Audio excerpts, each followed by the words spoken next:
दी ओसा newbie adventurer episode number 6। इस episode के शुरुआत में हमें हेरेक्टोपिया शहर के बारे में बताया जाता है। शहर काफ़ी छोटा था और आसपास हर तरफ सिर्फ रेगिस्तान ही था। तब फोर्थ किंग अलेक्जेंडर हेरेक्टोपिया ने शहर में एक अखाड़ा बनाया।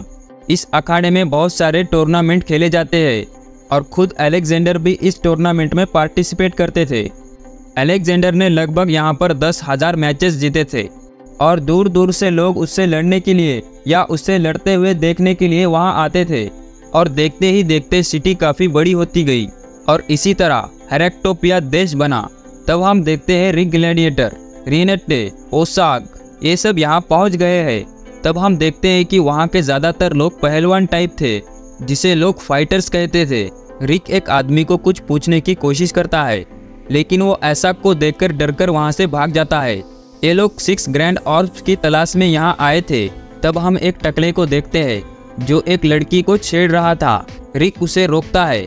एसॉप कहता है, मुझे तुमसे कुछ बात करनी है।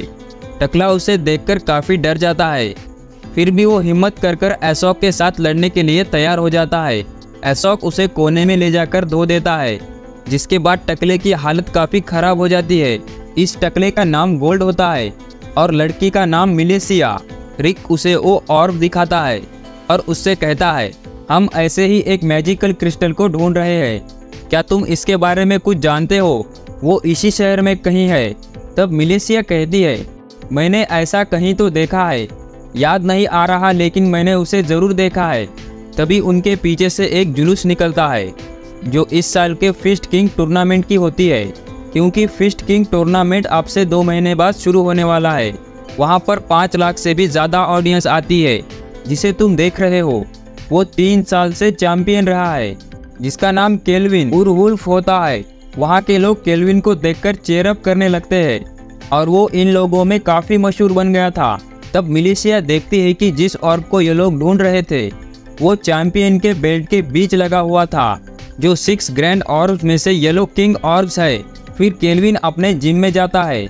दूसरी तरफ रिक, एसॉक और रीनेटे जिम तक पहुंच जाते हैं। एसॉक सीधा मुद्दे पर आता है और उससे बेल्ट मांगता है, जिसे सुनकर जिम ओनर कहता है, तुम्हारी इतनी हिम्मत, तुम इसे चुराने आए हो? जिस पर एसॉक कहता है, तुम्हारे बेल्ट पर जो क्रिस्टल है वो हमारा है। हमारे पार्टी के पुराने मेंबर ने इस क्रिस्टल को खो दिया था, तो तुम हमें इसे वापस कर दो। इसके बदले हम तुम्हें कई ज़्यादा कीमती क्रिस्टल देंगे। तभी जिम ओनर कहता है, इन सड़क छापों को बाहर फेंक दो। केल्विन एसॉक से कहता है, तुमने जो अभी कहा देखने से तो सच लग रहा है, लेकिन मैं तुम्हें ये बेल्ट नहीं दे सकता। पर ये क्रिस्टल और बेल्ट हमारे कंट्री हेरेक्टोपिया का प्राउड है और इसे पाने का सिर्फ एक ही रास्ता है और वो है फिस्ट किंग टूर्नामेंट को जीतना। ये सब सुनकर एसॉक वहाँ से जाने लगता है। वो रिक से कहता है, तुमने चैंपियन की बात नहीं सुनी, अब हम भी टूर्नामेंट में हिस्सा लेंगे। थोड़ी देर बाद जिम ओनर केल्विन से कहता है, तुमने इन्हें रोका क्यों नहीं? इन्होंने जो बदतमीजी की, तुमने इन्हें सबक क्यों नहीं सिखाया? तुमने इन्हें ऐसे ही क्यों जाने दिया? इस पर केल्विन उसे कहता है, अगर मैं ऐसा करता तो यहाँ सिर्फ लाशें बिछी होती। जिसे सुनकर जिम ओनर कहता है, क्या ये लोग सच में इतने पावरफुल है? जिस पर केल्विन कहता है, इसमें जो मेड जैसी दिखने वाली लड़की थी वो बहुत ताकतवर है। इसके बाद वो डल आदमी, उसने अपने बॉडी को काफ़ी ट्रेन किया है लेकिन वो उतना खास नहीं है। इन सब में खतरनाक वो ऑर्क है जो काफ़ी ताकतवर है। दूसरी तरफ एसॉक रिक से कहता है, हमें बेल्ट जीतने के लिए फिस्ट किंग टूर्नामेंट में हिस्सा लेना होगा। इस टूर्नामेंट में हिस्सा लेना इतना आसान भी नहीं है। सबसे पहले इन्हें ईस्ट और वेस्ट पार्ट में होने वाले क्वालिफाई राउंड को पास करना होगा। उसके बाद जो भी लोग क्वालिफाई राउंड में पास हुए उन्हें एक लीग में हिस्सा लेना होगा। फिर एसॉक रिक से कहता है, मैं ईस्ट पार्ट में पार्टिसिपेट करूंगा, तुम वेस्ट पार्ट में पार्टिसिपेट करना। इसके बाद रिक मान जाता है, क्योंकि ये सब लोग इस कंट्री में नए हैं तो इन्हें एक गाइड की ज़रूरत है और वो गाइड होता है गोल्ड, जो एसॉक के साथ ईस्ट पार्ट में चला जाता है।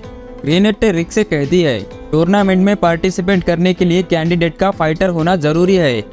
इसके लिए तुम्हें एक टेस्ट देना होगा। रिक एक रैंडम फाइटर से लड़ेगा। इस पर रिक एग्जामिनर से पूछता है, क्या मेरा ओपोनेंट स्ट्रांग है? इस पर एग्जामिनर कहता है, वो एक न्यूकमर है जो हर क्वालिफाइंग मैच को जीत रही है। तब हम देखते हैं कि रिक का अपोनेंट कोई और ना होकर एंजेलिका होती है। जैसे ही एंजेलिका रिक को देखती है उसकी तो हवा ही टाइट हो जाती है। एंजेलिका रिक से कहती है, तुम यहाँ क्या कर रहे हो?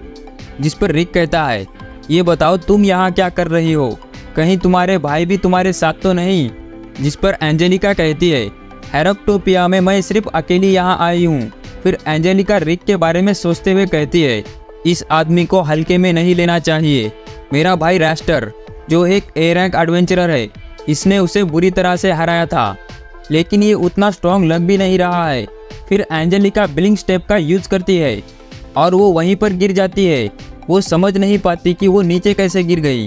फिर वो खड़ी हो जाती है और फिर से लड़ने की कोशिश करती है, लेकिन वो फिर से नीचे गिर जाती है।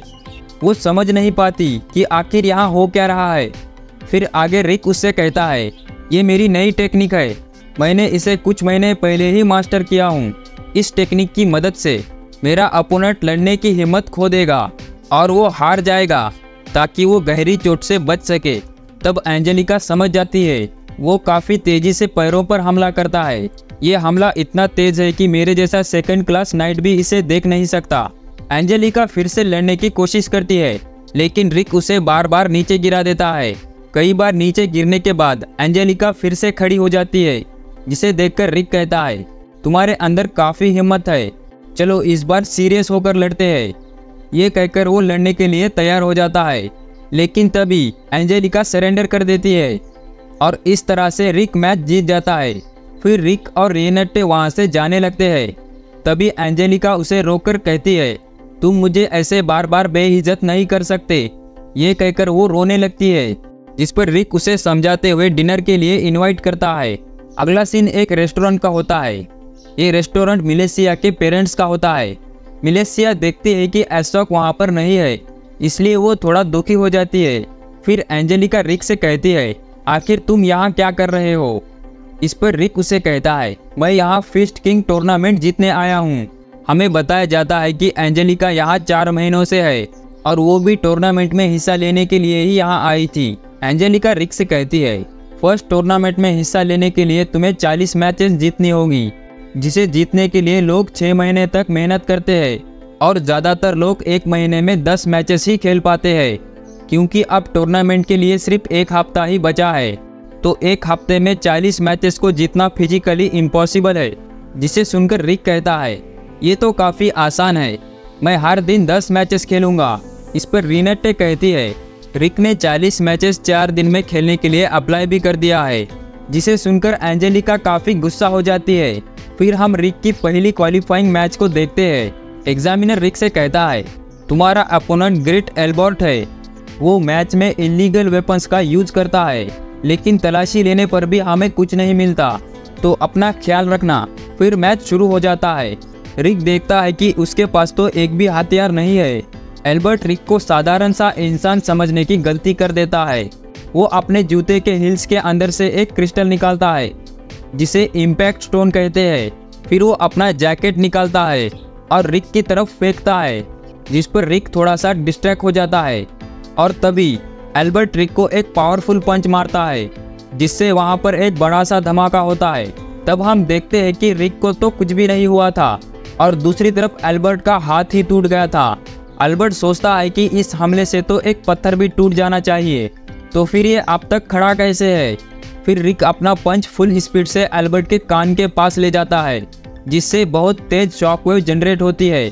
आगे रिक कहता है, ये एक शॉकवेव पंच है, जिससे अपोनेंट को ज़्यादा इंजरी नहीं होती, जिससे एल्बर्ट बेहोशी हो जाता है और इसी तरह रिक ये मैच जीत जाता है। दूसरी तरफ हम एशॉक को देखते हैं, जो कहीं जा रहा था। और इसी के साथ ये एपिसोड यहीं ख़त्म हो जाता है। मिलते हैं जल्दी एक नए वीडियो में, तब तक के लिए गुड बाय।